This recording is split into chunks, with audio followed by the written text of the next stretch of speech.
அன்பர்களே வணக்கம். நாம் இந்த வீடியோ தொகுப்பில் பார்க்க போகிறது மதிமயக்கி பொடி செய்முறை.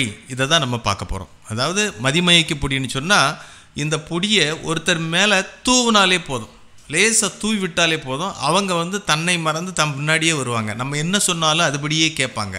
இந்த மாதிரி ஒரு பொடி உண்டு. இந்த மாதிரி பொடி வகைகளில் நூற்றுக்கணக்கான பொடி வகைகள் உண்டு. அது எப்படிப்பட்ட பொடின்னு சொன்னால் லோக விஷயத்துக்கு உள்ளது. அதே போல் வீட்டில் தீபம் ஏற்றனாலும் இந்த மாதிரி ஒரு சில விஷயங்கள் எல்லாம் மூலிகை, ஜீவன் மூலிகைன்னு சொல்லுவாங்க.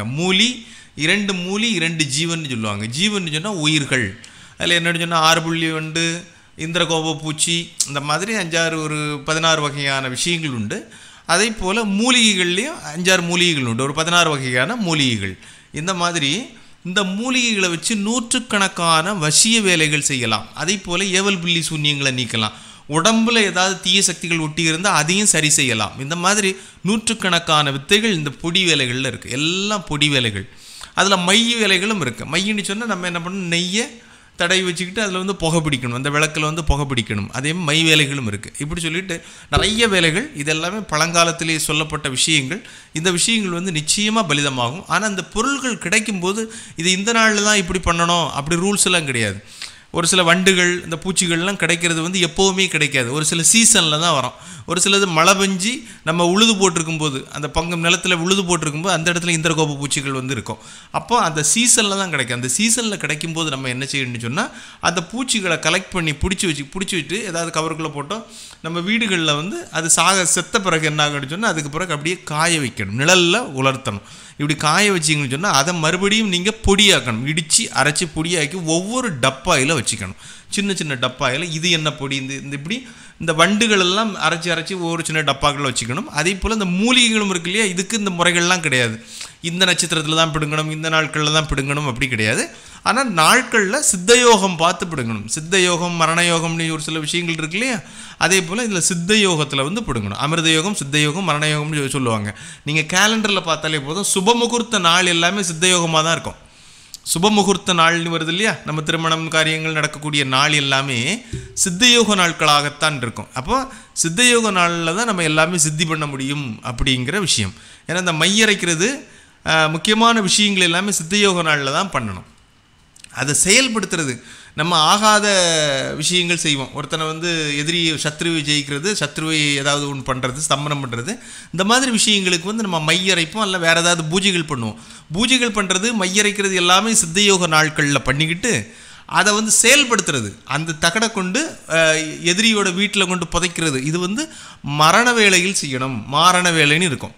அதாவது சித்தயோகம், மரண வேலை, அதுக்கப்புறம் அமிர்த யோகம்னு இருக்கும். அந்த மரண யோகத்தில் இந்த விஷயத்தை செய்யணும். அதே போல் ஒரு பொடியை கொண்டு போடுறோம், ஒரு மையை கொண்டு போடுறோம், வேறு ஏதாவது வேலைகள் செய்கிறோம் இல்லையா, அந்த வேலைகள் எல்லாமே இந்த மந்திரங்கள் சொல்லக்கூடிய விஷயங்கள் எல்லாமே சித்தயோகம்னு சொல்லக்கூடிய நாட்களில் சொல்லிக்கிட்டு அதை செயல்படுத்துறது மரணயோகத்தில் செயல்படுத்தணும். அப்போ அந்த விஷயம் நடக்கும் அப்படிங்கிறது இது அந்த காலத்து நூல்கள்லேயே சொல்லப்பட்டிருக்கு. இந்த விஷயங்கள்லாம் இந்த யோகம் பார்க்கக்கூடிய வேலைக்கு சித்த யோகம் தான் நமக்கு சித்தியாகக்கூடிய நேரம்னு சொல்லிக்கிட்டு அதை முக்கியமாக சொல்லியிருக்காங்க. இப்போ நம்ம இந்த மதிமயக்கி பொடி செய்கிறதுக்கு என்னென்ன தேவை அப்படிங்கிற விஷயங்கள் மட்டும் பார்ப்போம். அந்த மதிமயக்கி பொடியை செஞ்சு அதை பிரயோகப்படுத்துகிற பிறகு அதை எப்படி நீக்கிறது, அந்த மதிமயங்கி இருக்காங்க இல்லையா, அவங்க எப்படி தெளிவடைகிறது எப்படி அப்படிங்கிற விஷயத்தையும் நம்ம பார்ப்போம். இதில் நான் படத்தில் காட்டியிருப்பேன். மயூர் சிகை பூண்டுன்னு சொல்லிட்டு ஒரு மூலிகை, மயூர் சிகை பூண்டு அப்படிங்கிற மூலிகை. இதில் எல்லாமே சமூலம் எடுத்தாலே போதும். சமூலம்னு சொன்னால் மேலே உள்ள செடியோட இலைகள், அந்த மாதிரி விஷயங்கள் எடுத்தாலே போதும். மயூர் சிகை பூண்டு, பேய் தும்பட்டி, அதில் காய் எடுக்க வேண்டாம், அந்த இலைகள் எடுத்தாலே போதும். இது ரெண்டும் மூலிகை. அடுத்தது அண்டங்காக்கையோட தலை. இவன் காக்கை ஏதாவது செத்து கிடந்தாலும் சரி தான், ஏதாவது அதில் மட்டும் தலையை மட்டும் வெட்டி எடுத்து அதை காய வைங்க. அந்த முடியெல்லாம் வேண்டாம், அதெல்லாம் காய வச்சு எடுத்துக்கோங்க. அதுக்கு பிறகு சுழல் வண்டுங்கிறது கிடைக்கும். 8 போடும். எங்கள் தண்ணீருக்குள்ளே பார்த்தீங்கன்னா தண்ணீர் தொட்டி இருக்கக்கூடிய இடங்களில் 8 போட்டு கிடக்கும். சுழல் வண்டு சுற்றிக்கிட்டே இருக்கும். அது ஒரு வண்டு. அதில் கொஞ்சம் எடுத்து அந்த பொடியும் கலெக்ட் பண்ணி வச்சுக்கோங்க. இது கூட இந்த மதிமயக்கக்கூடிய விஷயங்களுக்காக இதில் 4 பொருள் தான் ஒவ்வொரு வித்தைகள்லையும் இருக்கும்.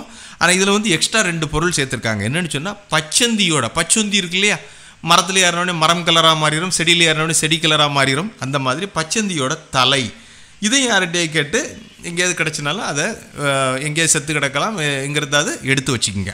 அதே போல் 6 புள்ளி வண்டு, 6 புள்ளி வண்டியும் நீங்கள் தோட்டக்காடு அந்த மரங்களில் ஏறும்போது நீங்கள் வந்து பார்த்துக்கலாம். 6 புள்ளி மட்டும் இருக்கும். நான் படத்தில் காட்டியிருப்பேன் எல்லாமே. இதைகளை எடுத்து என்ன பண்ணால் தூளாக்கி எல்லாம் பொடியாக்கிடணும். நீங்கள் டப்பாயில் தனித்தனியாக இந்த மாதிரி 16 32 விஷயங்கள் உண்டு. இந்த 32 பொடிகளை நீங்கள் சேமித்து வச்சுட்டிங்கன்னா இதை எது கூட சேர்த்தா என்ன நடக்குங்கிற வித்தைகள் இருக்குது. அந்த வித்தைப்படி நீங்கள் அது கூட சேர்த்திங்கன்னு சொன்னால் எல்லா வகையான வித்தைகளும் பண்ணலாம். 100க்கும் மேற்பட்ட வித்தைகள் வந்து பண்ணலாம். இதை என்ன பண்ணணும்னு சொன்னால் இதை என்ன செய்யணும்னு சொன்னால் இந்த 6 விஷயத்தையும் எடுத்து சிவன் கோயில் இருக்குன்னு சொன்னால் சிவன் கோயிலுக்கும் வடக்கு பக்கத்தில் சும்மா அந்த 6 பொடியை தான் மிக்ஸ் பண்ணி லேசாக அரைக்க போகிறீங்க. அந்த 6 பொடியை மிக்ஸ் பண்ணி லேசாக அரைக்க போகிறீங்க. சிவன் கோவிலின் வடக்கு பக்கம் இருந்து நீங்கள் என்ன பண்ணால் எல்லாம் அரைச்சி பொடியாக்கணுமா. பொடியாக்கி வச்சுக்கிட்டு நீங்கள் செய்ய வேண்டியது, அதை தேவைப்படும் போது நீங்கள் என்ன பண்ணணும், எங்கேயாவது பயன்படுத்த போகிறீங்க, நீங்கள் பிரயோகம் பண்ண போகிறீங்க, போகும்போது என்ன பண்ணால் கொஞ்சம் போல் கையில் எடுத்துக்கிட்டு அவங்க தலையில் லேசாக தூவி விட்டால் போதும். அவங்க தலையில் தூவி விட்டுட்டு நீங்கள் லேசாக பேச்சு கொடுத்தாலே போதும். அவங்க நீங்கள் என்ன சொன்னாலும் செய்வாங்க. என் பின்னாடி வாங்கி சொன்னால் என் பின்னாடியே வந்துக்கிட்டு இருப்பாங்க. இந்த மாதிரி தன்னை மறந்து நம்ம எங்கே போகிறோன்னே தெரியாது. அந்த மாதிரி ஒரு மயக்க நிலையை ஏற்படுத்தி விடும். இதை வந்து உடனே அது என்ன பண்ணுவாங்கன்னு சொன்னால் புத்தி தடுமாறி நீங்கள் என்ன சொன்னாலும் செய்யக்கூடிய நிலைமைக்கு வந்துடுவாங்க. அவங்கள வந்து என்ன பண்ணுறீங்கன்னா தெளிவடைய செய்கிறது எப்படி அப்படி சொன்னால் உடனே நீங்கள் போய் குளிச்சுட்டிங்கன்னா போதும், ஆட்டோமேட்டிக்காக அந்த மறுபடியும் தெளிவாகிடும். குளிக்கணும், போன உடனே தண்ணீரில் மூழ்கிட்டாலே என்ன ஆகிரும், அந்த மதிமயக்கம் எல்லாமே தீர்ந்து சரியாகிரும். இதுதான் அதை சரி பண்ணக்கூடிய விஷயம். உடனே குளிக்க செய்யணும். இல்லை ரொம்ப நேரம் இருந்து அந்த அதே மயக்கத்திலே இருப்பாங்க, ஏதோ போதையில் இருந்த மாதிரியே அந்த மாதிரி இருப்பாங்க. இந்த மாதிரி தான் மதிமயக்கி பொடி செய்கிறது. இதை போல் நிறைய பொடிகள் இருக்குது. நான் எல்லா விஷயத்தையும் சொல்கிறேன்.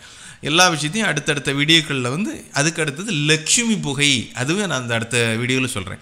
அதாவது லக்ஷ்மி புகைன்னு சொன்னால் நம்ம வீட்டில் வந்து லக்ஷ்மியோட கடாட்சம் பணம் வந்து தாண்டவம் மாடிக்கிட்டே இருக்கும். ஏதாவது ஒரு சூழ்நிலையில் நம்ம கைக்கு பணம் வந்துக்கிட்டே இருக்கும். அந்த மாதிரி புகை போட்டால் அந்த மாதிரி விஷயங்களையும் அடுத்த வீடியோக்களில் சொல்கிறேன். இதுதான் மதிமயக்கி பொடி செய்யக்கூடிய வேலை. இந்த பொடியை வந்து நீங்கள் எப்படி அரைக்கணும்னு சொன்னால் எல்லாம் பொடியாக்கி வச்சுக்கிடுங்க. அதுக்கு பிறகு எல்லாத்தையும் போட்டு லேசாக அப்படியே அரைச்சி எடுங்க. எல்லாம் மிக்ஸ் பண்ணுங்கள். இதில் 6 வகையான பொடி இருக்குன்னு சொன்னால் 6 வகையான பொடியும் சேர்த்து மிக்ஸ் பண்ணி சிவன் கோயிலுக்கு வடக்கு பக்கம் இருந்து அரைங்க.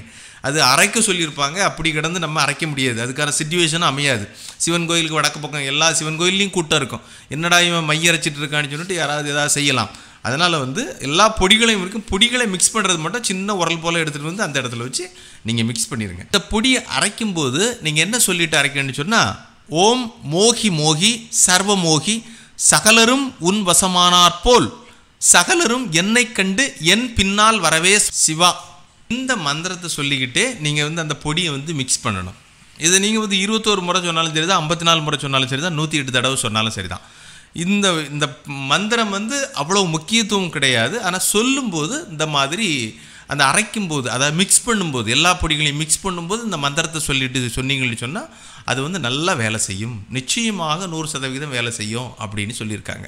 அதனால் வந்து இந்த விஷயத்தை வந்து நீங்கள் பயன்படுத்தி பார்க்கலாம், செக் பண்ணி பார்க்கலாம்.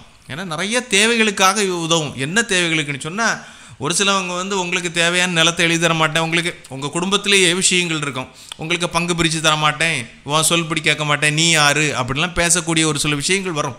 அதனால் வந்து யாரெல்லாம் உங்கள் சொல்படி கேட்கலையும் அவங்கள வந்து உங்கள் சொல்படி கேட்டு உங்களுக்கான தேவைகளை பூர்த்தி செய்து கொள்ள முடியும். இதை தவறான விஷயங்களுக்காக பயன்படுத்தினால் நிச்சயமாக அழிவு நிச்சயம். அதனால் இதை வந்து கரெக்டான விஷயங்களுக்காக பயன்படுத்துங்க. நன்றி, வணக்கம். தவறாமல் நம்ம சேனலை சப்ஸ்கிரைப் பண்ணுங்கள், ஷேர் பண்ணுங்கள், லைக் பண்ணுங்கள்.